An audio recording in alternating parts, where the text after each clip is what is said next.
Hello everyone, আসসালামু আলাইকুম। দেখুন, আমি ফ্রাই প্যান নিয়ে নিয়েছি। ফ্রাই প্যান অনেকটাই তেল নিয়ে নিয়েছি। আজকে আমি রান্না করব পেশোয়ারি মাছের কারি। চলুন, লবণ হলুদ দিয়ে মেখে রাখা মাছগুলোকে আমি ভেজে নেব।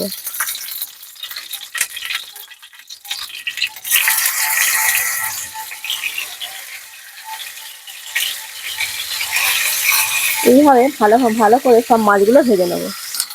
দেখুন, মাছগুলো সুন্দরভাবে লাল লাল করে ভেজে নিয়েছি। ভালোভাবে ভাজা হয়ে গেছে। এবার আমি মাছগুলোকে তুলে নেব।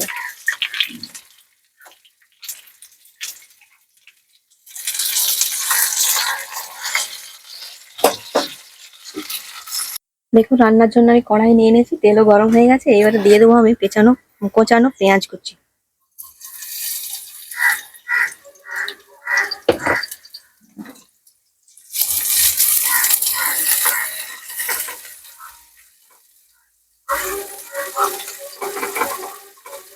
পেঁয়াজটাকে লাল লাল করে একটু ভেজে নেবো। পেঁয়াজটা যখন আধা ভাজা হয়ে গেছে, এইবার আমি দিয়ে দেবো আদা রসুনের পেস্ট, আদার পেস্ট, রসুন পেস্ট।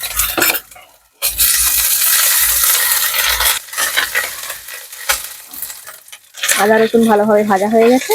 এবার আমি দিয়ে দেবো টমেটো পেস্ট।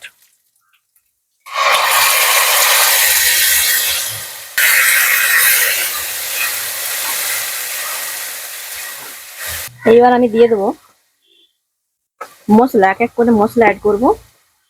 জিরের গুঁড়ো 1 চামচ,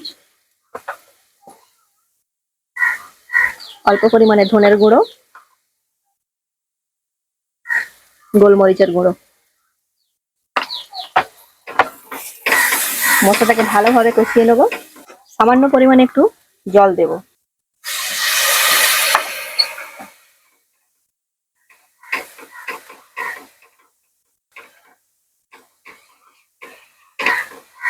এবারে দিয়ে দেবো কয়েকটা কাঁচা লঙ্কা কুচি।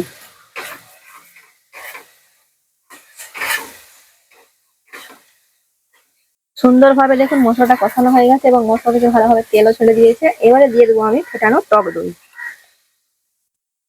টক দই আমি এখানে 2 চামচের মতো দেবো।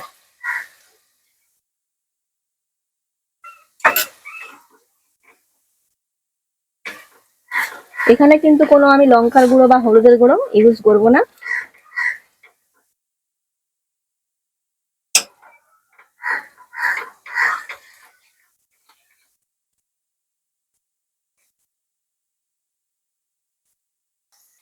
এইবার আমি দিয়ে দেবো পরিমাণ মতো লবণ।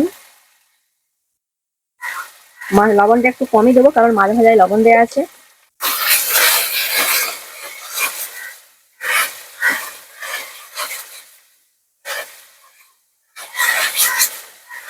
ভালোভাবে দেখুন মশলা কষানো হয়ে গেছে এবং মশলা থেকে তেলও ছেড়ে দিয়েছে। এইবার আমি দিয়ে দেবো পরিমাণ মতো জল।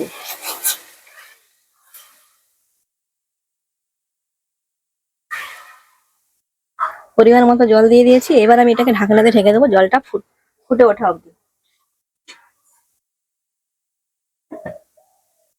দেখুন, এখানে আবার মিনিট 5-7 পর দেখুন ঢাকনাটা খুলে নিয়েছি। দেখুন ঝোলটা ফুটে গেছে। এইবার আমি দিয়ে দেবো এতে ভেজে রাখা মাছ।